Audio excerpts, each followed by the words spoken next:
At 2:47 a.m., the steady glow of Cedar Ridge Regional's monitors flickers as a frantic page cuts through the night. Incoming trauma. Possible drowning. Dr.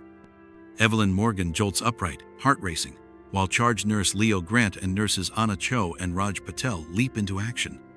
Minutes later, paramedics burst through sliding doors with a drenched, unconscious man, no ID, clothes stripped of every label, boots unbranded.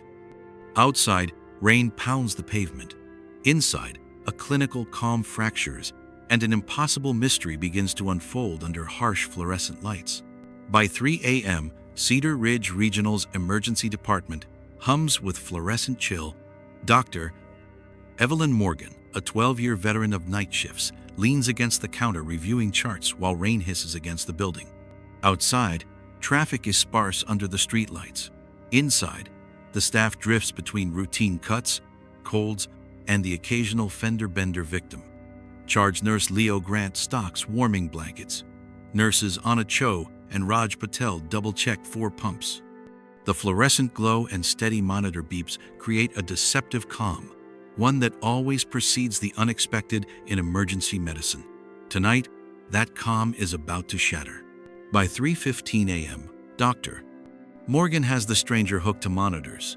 Temperature 89.1 degrees Fahrenheit, heart rate 48 beats per minute, blood pressure 92/58, and an oxygen saturation of 97% on room air. All textbook hypothermia signs, yet nothing else adds up. His lungs are perfectly clear, no crackles, no gurgles, no water aspiration. His skin, though ice cold, shows zero pruning or wrinkling from prolonged immersion. Even stranger, after just 20 minutes under warming lights and warmed IV fluids, his core temperature jumps to 92.4 degrees Fahrenheit, far faster than human physiology should allow. Meanwhile, evenly spaced, superficial abrasions trace his forearms and shins, as if scored by intention rather than nature. Dr. Morgan glances at Leo Grant, whose brow furrows in disbelief. The data says drowning, but every other indicator screams, impossible. In that moment, the line between reality and the inexplicable begins to blur. By 3:45 a.m., Dr. Morgan's phone buzzes with lab results. She gathers Leo Grant and Anna Cho at the review station, flanked by CT monitors and light boxes. First up, blood work. Complete blood count normal. Metabolic panel normal. Toxicology screen completely clean. No alcohol metabolites, no opioids, no common sedatives. A chill runs through the team. So he's neither intoxicated nor poisoned, Leo murmurs, scrolling through the values. Next, the arterial blood gas pops up. pH 7.40, PaO2 98 mm Hg, PaCO2 40 mm Hg, textbook perfect respiratory and metabolic readings. This, Anna says quietly, is impossible for someone who just nearly drowned. Dr. Morgan nods. In drowning, water in the alveoli and hypoxia trigger clear ABG derangement. Here, nothing. They turn to the chest X-ray. Crystal clear lungs, no infiltrates, no signs of pulmonary edema, and absolutely no water lines. The image looks almost preternaturally pristine, as though the patient had never inhaled a drop, not even a hint of fluid, Raj Patel observes, leaning in. It's like he's a healthy volunteer, not an ER case. The real shocker comes with the head CT. Dr. Morgan studies the axial slices, expecting to see the subtle hazy signs of hypoxic brain injury, cortical ribbon loss, watershed infarcts, blurred gray-white differentiation.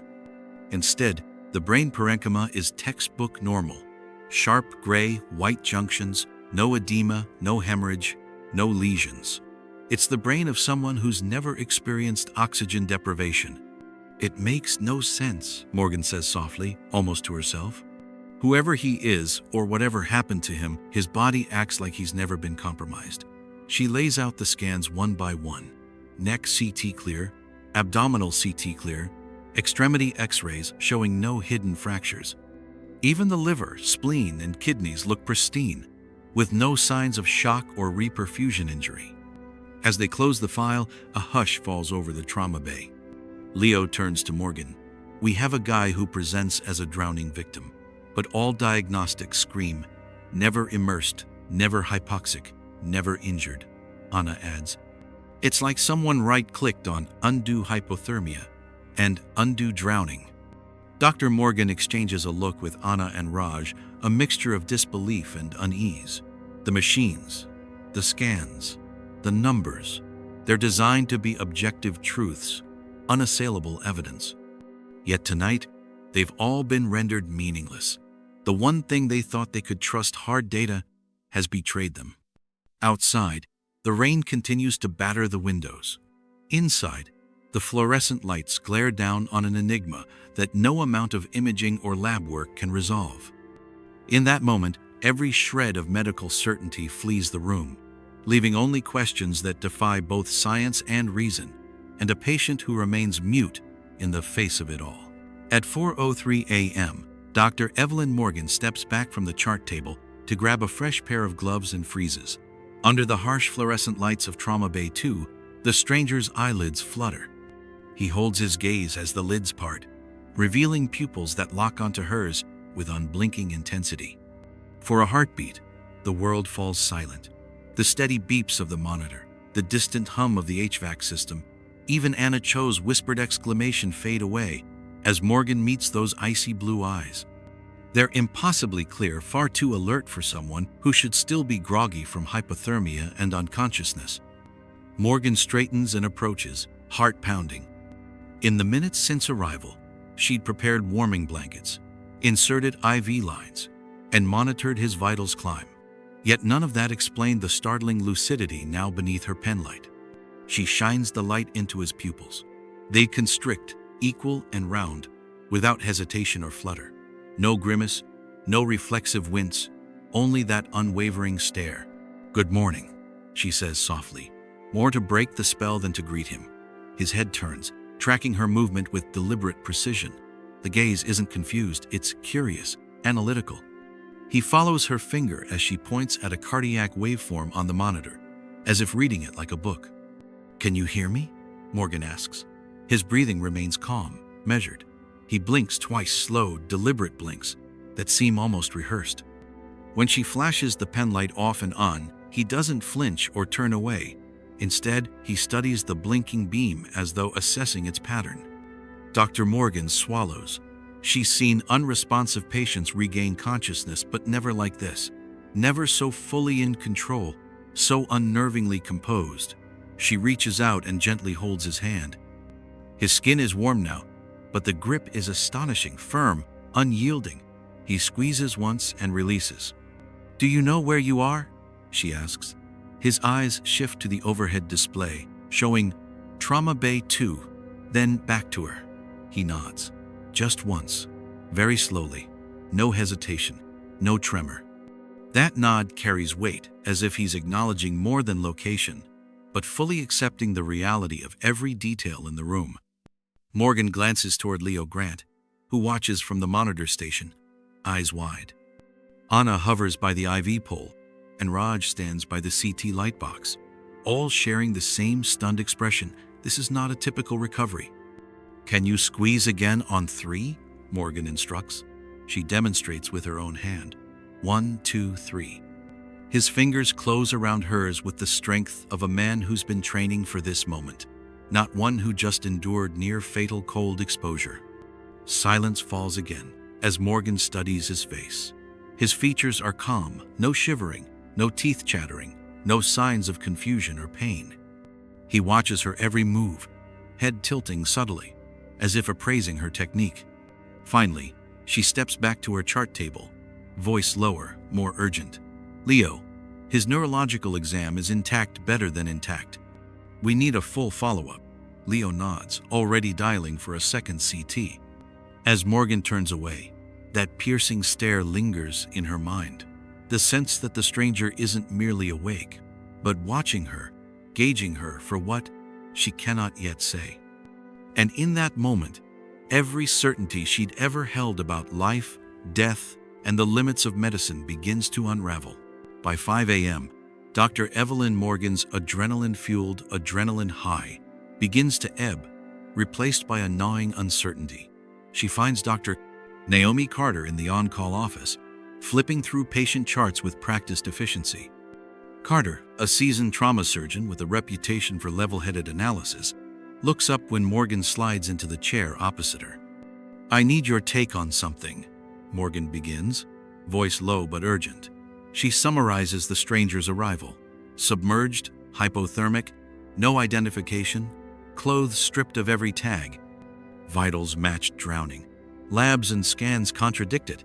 He rewarmed too fast. His skin shows no immersion damage. His CT is pristine, no hypoxic injury. And he vanishes without a trace. Dr. Carter nods thoughtfully, hands steepled. "Sometimes patients defy textbook presentation," she says. "Resilience varies. But you're right, this doesn't fit. Let's go see him together." They walk down the tiled corridor toward Trauma Bay 2, moving past gurneys and chart racks. Morgan's heart thuds with each fluorescent-lit step. Carter pauses at the bay entrance. "Show me the data," she says. Morgan cues Leo Grant to replay the monitor tickers and pulls up the imaging on the wall monitors. Carter studies the numbers. Core temperature climbing from 89.1 degree Fahrenheit to 92.4 degree Fahrenheit in 20 minutes, then to 95.2 degree Fahrenheit by 4:30 a.m. She leans close to the arterial blood gas printout, scanning pH, PaCO2, PaO2. "Perfect values," she mutters. "None of these labs should be this unremarkable after cold water submersion." Morgan steps back. "We've rerun the panels twice." She pulls up the chest X-ray and CT series, highlighting the uniform gray-white matter distinction in the brain images. "I expected subtle cortical blurring or early signs of edema. Nothing." Carter rubs her chin. Could something be masking the injury? Sedation artifact? Imaging error? She turns to Leo. "Repeat the scans on the portable unit. Send the films to radiology again." Leo nods and moves to his station. While they wait, Carter studies the patient's uniform abrasions. "These scrapes," she says, tracing her finger through the air. "They're too evenly spaced. Look like deliberate scoring." Morgan recalls the nurse's note. "Evenly distributed superficial lacerations." Carter shakes her head. "River rocks are jagged and random. This pattern is intentional." A soft chime draws their attention. Leo's announcement that the repeat images are ready. Carter reviews them side by side with the originals, same pristine findings. She closes her eyes for a moment, then opens them with a steadiness Morgan envies. "I can't find a conventional explanation," she admits. Morgan feels the room spin slightly. "So what do we do?" she asks. Carter straightens, adopting a tone that's equal parts mentor and colleague. "First, treat him as you would any unexplained anomaly, with caution and respect. Keep him under close observation.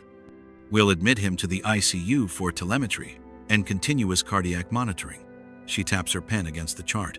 "Second, involve appropriate specialties, neurology, nephrology, even psychiatry. Third, notify hospital administration and security about the odd disappearance risk. This isn't a standard discharge planning situation." Morgan nods, relief mingling with apprehension. "I'll get the consult orders in," she says, "and security will review our protocols." As Carter turns to leave, Morgan blurts out, "Do you think he's faking it? Some elaborate con?" Carter pauses in the hallway, looking back. "Not everyone who defies explanation is a fraud," she replies, "but every mystery needs ruling out. Let's gather more eyes on this." Over the next hour, the team conducts a flurry of consults. Neurology confirms intact reflex arcs, ruling out central lesions. Nephrology finds kidney function normal, excluding rhabdomyolysis from cold stress. Psychiatry notes no obvious catatonia or conversion disorder. The stranger remains stoically silent yet hyper-aware, watching each specialist with that same unnerving intensity. During a quiet moment, Morgan and Carter review security footage of the bay and still find no hint of tampering or misconduct by staff. The biohazard bag that once held his wet clothes remains missing. The only anomaly is the patient himself. By 7 a.m., sunlight filters through narrow windows, but exhaustion weighs on everyone.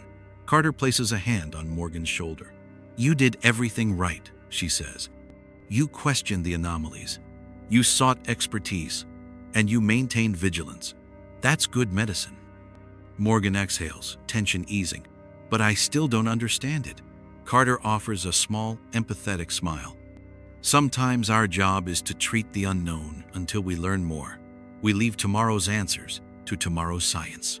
As they step back into the bright corridor, Morgan realizes that her belief in medical certainty has been irrevocably shaken.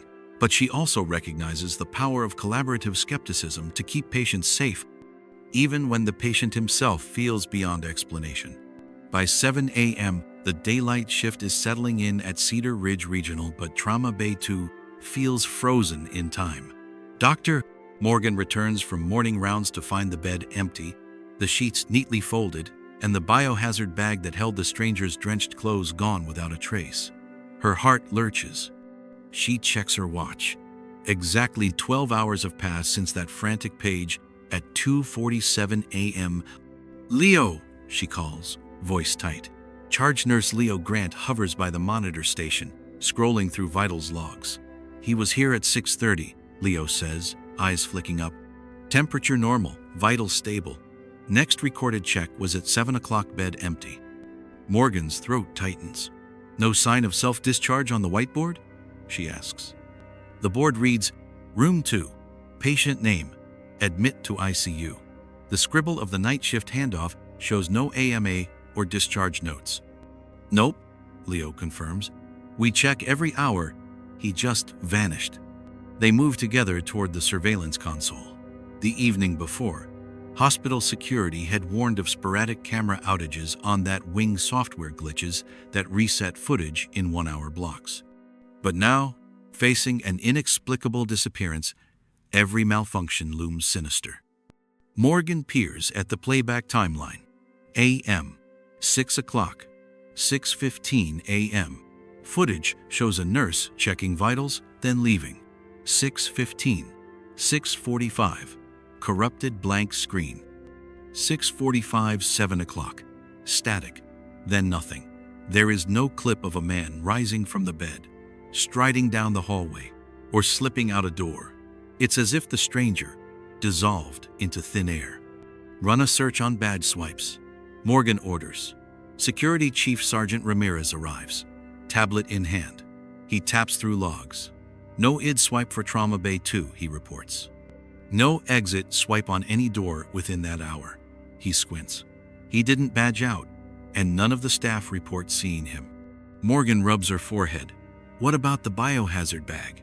She recalls Anna Cho sealing his soaked clothes after transfer to ICU.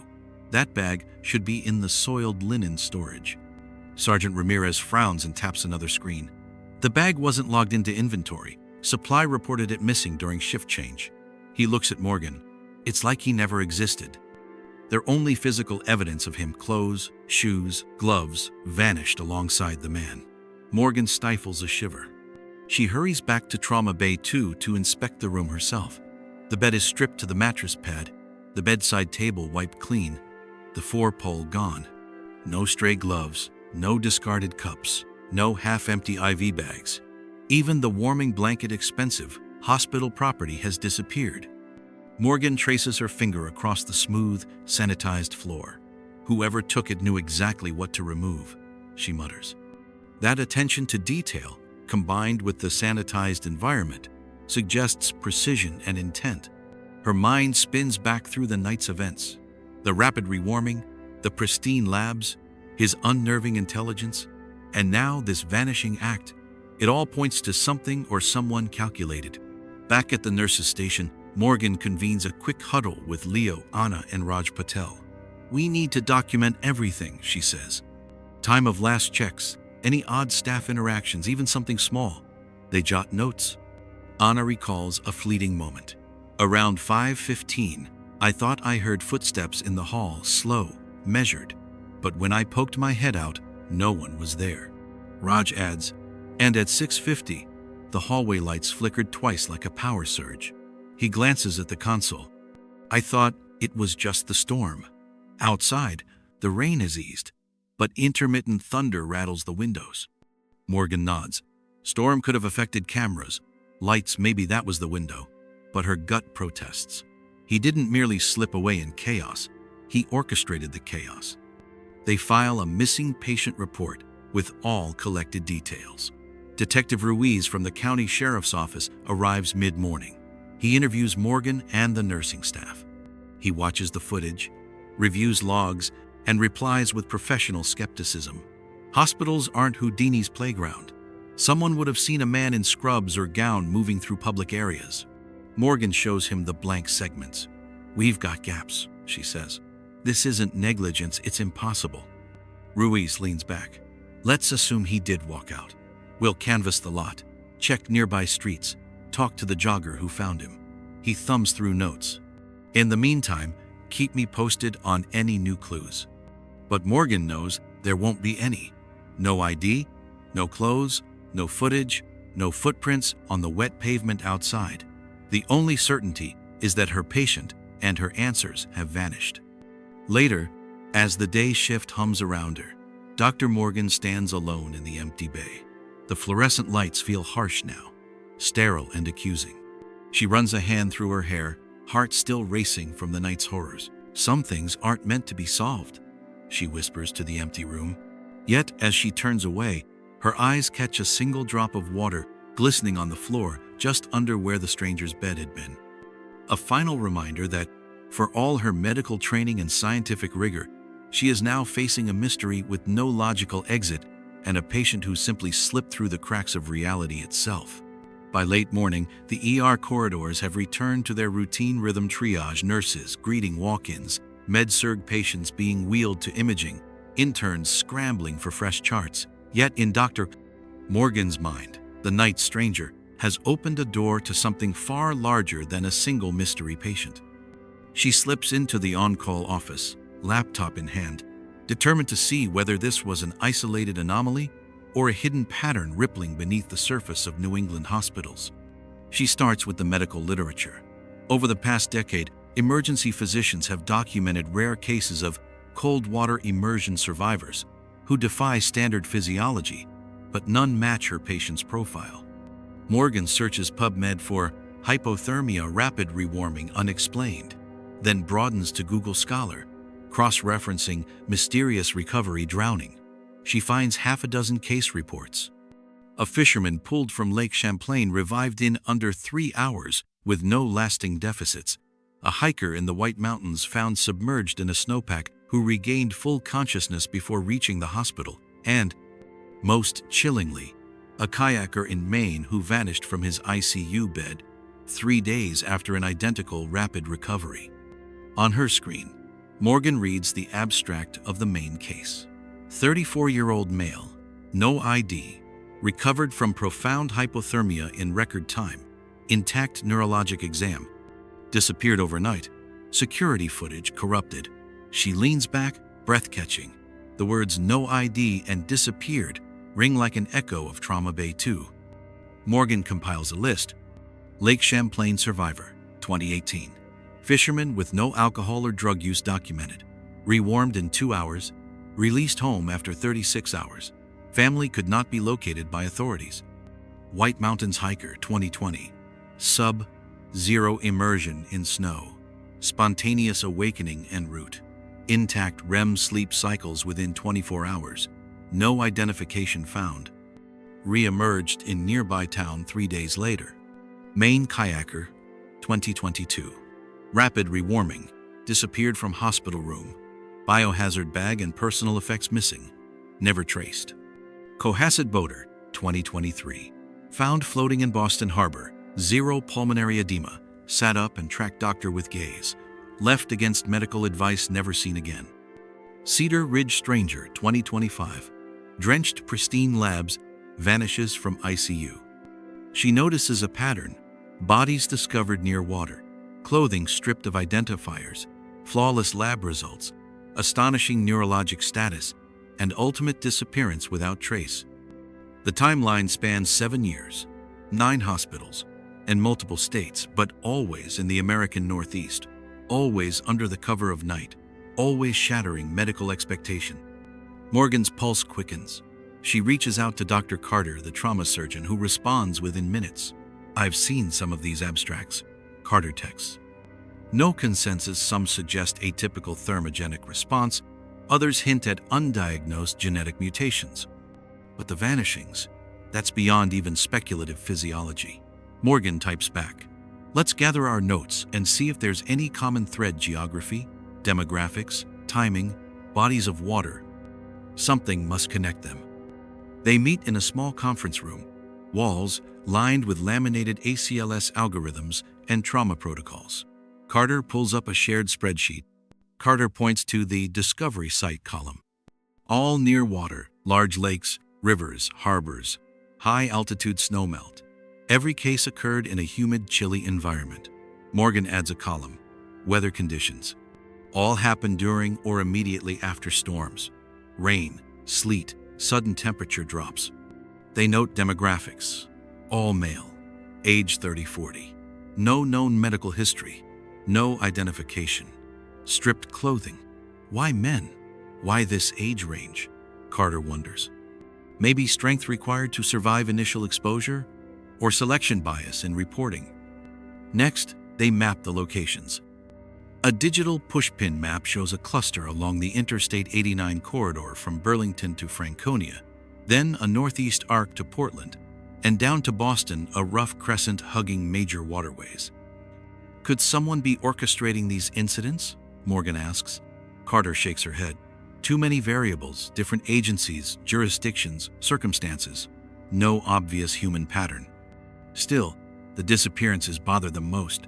In every case, once the patient defied death's grasp, they slipped through hospital walls like specters. Carter recalls the Maine kayaker. Security logs showed stairwell access but no badge swipes. Cameras conveniently glitched. It was as if he planned his exit while entombed in ice. Morgan's mind reels. Could this be a single individual with strange regenerative abilities or a series of unrelated anomalies? The spreadsheet offers no answer. They decide to widen their search to news archives. Morgan scours local papers for similar stories. In small-town newsletters, she finds whispers. Fishermen found alive after capsizing. Joggers rescued from swollen rivers who claim only to come to an ER. But none made headlines. Medical staff often chalked them up to lucky breaks and moved on. Late afternoon, Carter receives an email from a colleague in Vermont. "Doctor, Morgan's case resonates with something I heard at the state EMS conference. Talk of ghost patients, unidentified hypothermic rescues, vanishing before police interviews." They arrange a call. The EMS director, Jim Wallace, confirms a dozen unreported or undocumented incidents dating back to 2015. "We're scared to talk about it," Wallace admits. "No one wants to be labeled a conspiracy theorist. But when you have a dozen people slip away with no footprints, no video, no trace, you start to question reality." Morgan and Carter sit back, the weight of collective mystery settling over them. The data is clear. This phenomenon spans years, geography, and organizations, always following the same script: discovery, miraculous recovery, disappearing act. And yet, hospitals keep these cases compartmentalized, filing them under miscellaneous, resolved, or simply lost to follow up. No one has ever drawn the lines between them until now. As dusk falls, Morgan closes her laptop. She's compiled over 20 case summaries, witness statements, EMS logs, and news clippings. The sheet glows with unanswered questions. Who are these men? How do they defy hypothermia's known limits? And why do they vanish, leaving behind only sanitized rooms and broken protocols? "Something's got to give," Carter says quietly. "Either we're witnessing a new medical phenomenon, or someone or something is orchestrating these events." Morgan gazes at the map, the spreadsheet, the faded newspaper headlines. In the quiet of that conference room, she realizes this story has outgrown Cedar Ridge Regional. It's calling for deeper investigation, interviews with survivors, collaboration with state agencies, perhaps even federal involvement. The next step, she knows, is to bring this pattern into the light, to force the medical community and the world to confront a mystery that refuses to stay buried. Because these aren't isolated miracles. They are echoes across New England, ripples of the inexplicable that converge on one haunting truth. Some cases are more than anomalies. They are warnings that our most basic assumptions about life, death, and the boundaries of medicine may be wrong. And until we uncover what lies beneath the surface, the next ghost patient could be waiting, just beyond our sight, ready to rewrite everything we think we know. By mid-afternoon, the ER waiting room feels ordinary until Dr. Morgan glances up and sees him. The same stranger, dressed in a dark overcoat and clean slacks, sits calmly flipping through a magazine. His piercing blue eyes lock onto hers, and a cold smile curves his lips. "Dr. Morgan," he intones, voice smooth and controlled. "I trust you're well." Her pulse rockets. "What are you doing here?" she demands. He closes the magazine, folding it with deliberate care. "I wanted to thank you. Your thoroughness was exceptional." His gaze flicks to the staff bustling around them. Not everyone appreciates the art of observation. She grasps a chair's armrest. "You vanished. No trace. You can't just..." He stands, towering beside her. "Consider my gratitude. A reminder. Some questions have consequences." His eyes gleam with unspoken warning. You've seen only fragments of what lies beneath. Without another word, he turns and exits through the glass doors. Dr. Morgan watches him go, mind racing. In that instant, she knows. Her resignation isn't about fear alone. It's about accepting that some mysteries demand we step away before they consume us entirely. In the days that followed his silent departure, Dr. Morgan found herself drifting through her shifts like a ghost. The fluorescent lights felt harsher, the monitor beeps sharper, and every splash of water in the hallway sent a jolt through her chest. She continued the ICU rounds she'd committed to, but her heart wasn't in it. She reviewed her notes from the ghost patient case late into each night, replaying his cold smile and precise warning. Some questions have consequences. She consulted medical journals, reached out to colleagues, even drafted a presentation on the cluster of New England disappearances. Each time she opened her mouth to speak, her voice caught in her throat. The story felt too unreal, too fraught with unknown risks. At home, sleep eluded her. In the darkness, she replayed every detail of his impossible recovery. The clean scans, the vanishing biohazard bag, the calm intelligence in those unblinking eyes. She found herself double-checking her front door locks, hesitating before glancing out into the rain-slicked street, half expecting to see that overcoat materialize and those blue eyes glinting back at her. When her hospital administrator called to discuss her performance, Morgan calmly cited burnout and a desire to refocus her career. By the following week, she had submitted her resignation. She packed her office, a stethoscope, a stack of patient files, and a handful of sterile penlights, each now a reminder of boundaries she no longer felt she could safely cross. Morgan's next chapter began in a small family practice just over the state line. Sunny exam rooms, predictable daytime hours, routine colds and checkups. Here, the mysteries fit neatly into charts: blood pressure, cholesterol, vaccination status. There were no midnight pages, no inexplicable recoveries, no patients gazing at her as if she were the one on trial. Yet every so often, when a storm rolls in, she catches herself staring out the window at the darkening sky. She wonders whether that stranger still drifts through the night, and whether, somewhere, another ER is about to be shattered by a patient who should not exist. Morgan never shared the full story, not even with her closest friends. The fragments she did reveal the rapid rewarming, the pristine labs. The disappearance sounded like fiction, even to those who worked beside her. And so the sequence of events remains locked in her memory, known only to herself and the silent corridors of Cedar Ridge Regional. Sometimes in the quiet moments before sleep, she whispers a warning to herself: don't look too closely. Some doors are safer left unopened.